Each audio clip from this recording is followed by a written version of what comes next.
So, hi guys, good morning. Good morning, good evening pala guys. Welcome to my vlog and welcome to another day vlog guys. So, ito guys yung ganitong ginawang side-eye. So, ngayon, nagpa-cash out lang ako and so, pauwi na ako guys kasi nagpa-cash out lang ako ng mga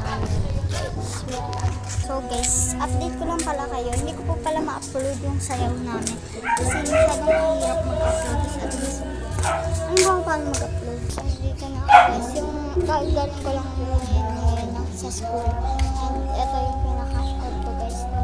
Parang wala na talaga nanonood sa vlog ko guys. Kaya, todo effort lang talaga tayo guys. Kaya, huwag niyo akong kakalimutan guys. So, medyo mainit. Hindi medyo. Aso, dito na tayo. Nakalimutan ko sa radio ng gate. Kaya, nakalabas ang aso namin. Anything